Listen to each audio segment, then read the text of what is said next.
Hello everyone, welcome to Chaudhary Data World channel. Today I am here with a video on magic commands, which is in respect to Databricks. So let's get started with the video.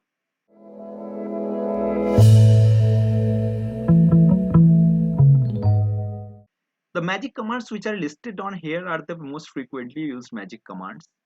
Apart from these magic commands, there are multiple other magic commands as well, which can be listed on either by checking out the documentation of the Databricks, or else to check what all magic commands are there into the Databricks. We are again having for that a different magic command for that, which will be listing down all the magic commands available into Databricks. For that I have just put it down here, that is ls magic. So this is how we are executing any magic command. We are giving percent sign in the starting, and then whatever the command you are having, you can put it over here. So as soon as you execute this, you can have all the magic commands listed on here. That means alias magic, whatever we are having into it. So the most frequently and widely used, I have just put it down on this uh, PPT. You can see first one is suppose autosave. If this one I will be explaining you one by one. Some of them I will be demonstrating you as well. Might be others I can leave it for you. You can go ahead with having the demonstration by yourself. I will be just giving you overview for how the magic commands is working even into the Databricks. So first one suppose is the autosave.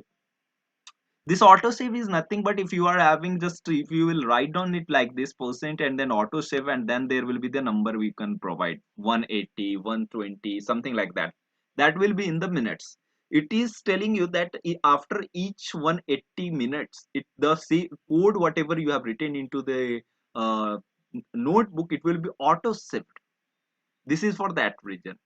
Let me show you some of the magic commands, so that by executing it, so that you can have a clear demonstration, and then going ahead we can skip some of the magic commands with and just explain you that how what it is and how it will be working. You can then go ahead with executing into your notebook.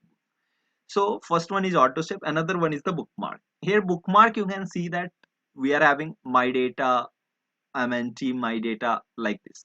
So it is nothing but if suppose you are having some file path in front of you, as we have used earlier some of the file path. You can see here that in this particular one I'm using this file store slash tables. It is a file path, correct, where the file is stored. So if suppose if you this might be the lengthy one, right? And if you want to have bookmark this particular file path, so you can just go ahead by having this percent bookmark and the file path whatever you are having. Bookmark the path with variable my data. So whatever variable you want to provide, you can provide. Whenever you will call this variable, this particular path will be calling. It's just a variable inserting the variable with that path. That's it. CD is nothing but to change the directory wherever is the working directory right now. The notebook is the whatever notebook is in front of you, and whatever it has being the working directory. If you want to change it, you can change it by providing this some other path over here, percent %cd and then other path. Then other one is the debug. Debug is, if you are aware of the in Python, if suppose, then pdb is the module with which we can debug the Python code very easily, right? So the similar command or the similar functionality we can achieve into the Databricks by having the percent debug. So wherever you will put this the percent debug, it the code will halt there for a moment, and it there after that you can have different commands over there, like continue. For continue you can type down c, like that it will be asking you, and just you can go ahead with having that particular one. After that, the very famous and the important command we are having, that is percent fs. Fs is nothing but if suppose you want to list down the files in the directory, whatever this particular directory, you can just, we can have a demonstration of this particular one. Suppose this file is stored and tables we are having this particular file path. If we want to have once the, just if suppose like this, if you are doing it like percent fs, and then file store tables. So as soon as you click on shift plus enter, it should give you whatever files it is containing, this table folder it is containing.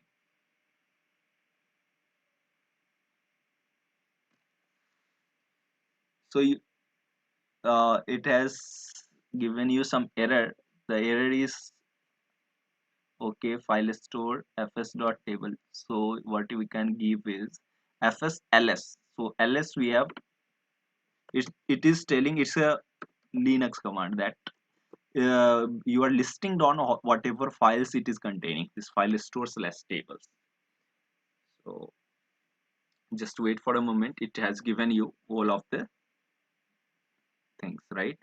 So you can see here, if you can scroll it down, you can get that path, exactly the path whatever it is. So you can check it out like this, that we can go here data. In data we are having dbfs, in dbfs we are having file store, and in that again we are having tables. You can see that, right? There are multiple files we are having, rdd versus df.txt, train1.csv, train2, all these things have been listed on here, you can see, right? And whatever the size is there, whatever metadata against that particular file, it is listed on over here in the table format. So this is very much useful command we are having. And then again, if suppose some file you are having, and that file if you want to copy from one location to another location, for that we are having %fscp, and then both of the path you need to provide. That means the path of source and the path of destination, both paths you will be providing consecutively. That file will be copied from one location to the another location, whatever you will provide. FSRM, that will remove a file, whatever RM is for removal of the object, whatever it is into your particular directory. With if you are specifying the file name, it will remove all that particular file which is getting contained by that particular directory which you are giving the path over here. Now the important commands after that are percent %SQL, %Python, %Scala. If suppose in this particular whole Databricks notebook you are having, it is by default having Python, correct?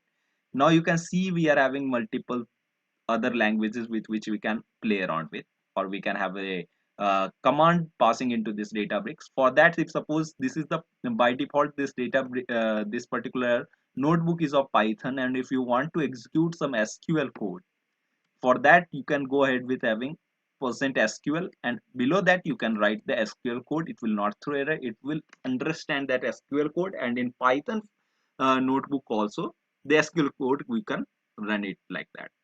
For Python, if suppose that default notebook might be of Python, Scala or SQL, for that you can specify for Python code %Python, similarly for Scala. And one more, this is very beautiful command, that %md, which is used for, suppose you want to have documentation or you want to have some help text into your notebook. For that, this is %md over here.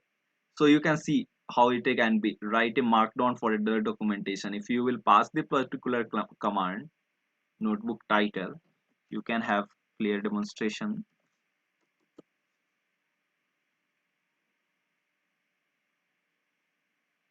So you can see, right, you have executed that one, and it has given you the notebook title as the big letter, right? So similarly, there are multiple things into it. For bold text, you want to have just double asterisks into the text you want to bold it. You just wrap it with the double asterisks, and the things will be done then. Then there is %run, and then path to another notebook. If you want to have suppose some another notebook into, suppose your working directory is some other at some other location, and if you want to execute the notebook of some other location, that can be run with this particular command, %run you can provide, and the path of that particular notebook you can provide, it will be run. ls magic, list all available magic command in their description. This is the command which I was talking about in the very beginning. This ls magic will give list down all the magic commands whatever available in the Databricks.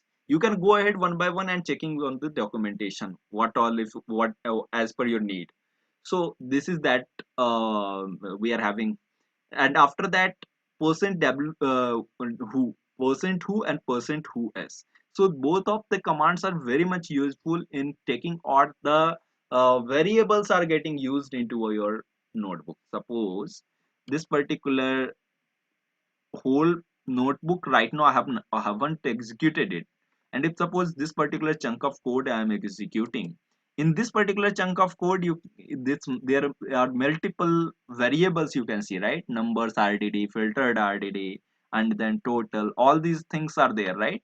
And if you will just execute this particular code, that the percent who, it will give you all, list out all the variables getting used into your whole notebook. Whatever basically you have executed, in that execution whatever the namespaces, it is called as namespaces, whatever it is getting used, that will be listed down. And if you are only appending who and then s, it will give you all the details of that particular variable whatever you are using. These are the variables, right? And these are the type of that variable and the data it is containing. So it is something which is the metadata information also it is giving in front of you. So after that, the environment, display all environment variables. If you are aware of the environment variables, it can be very useful to you, and setting up the environment variable and all. Setting up the environment variable is nothing but, if you want to set up some environment variable, if you will go ahead with having %env, it will show you all the environment variables in getting used into this particular notebook. So shift plus enter and see that these are the environment variable. That means pip no input, shell, and then sudo gid. All these things are the environment variable, and then for that variable these are the values. And if you want to change the value of some environment variable, you need to provide that variable name after env equals to the new value whatever you want to set it. So this is how you can change the variable value. After that, we are having again the command as ls, and then whatever the path of the file you want to. So it will list all the file in and the subdirectory within the directory. It is similar to what you have seen over %fs, right? After that, you are having pip. This is also a very useful command. Suppose if you want to install some package directly within the notebook, like pandas, if you want to install it into the notebook on the notebook level, that then you need to just provide %pip install pandas. It will install that particular library for that particular notebook into your Databricks cluster, you may say. So it will just go ahead with having this particular command. If you are passing, it will install pandas into for that particular notebook. Again, %rm it is over there. Rm is nothing but to remove the file whatever you have seen over here. %fs, then rm. It is something you can directly also pass it over here. Rm. Remove files or directive within the Databricks file system. After that, this %time. This is also going to be a very useful and very helpful command for you to go ahead with having, suppose some if you are doing some code optimization of, or you want to see the performance of your code, that how much time it is even taking that particular chunk of code. You need not to do anything. If suppose there is a function, big function, and you want to take out that time, that how much time it is taking up, you need to just pass that function name. You need to just pass that function name by adding in front of that function name as %time. As you can see that %time it is over here, after that my func, right? That's it. As soon as that my func will be executed, it will be printing out you the old execution time, that how much time it did take. So this is a very useful command. Just try it out by your own itself. And this was whole about this video. And if you found this video helpful, kindly like to the video, subscribe to the channel, and see you in the next one.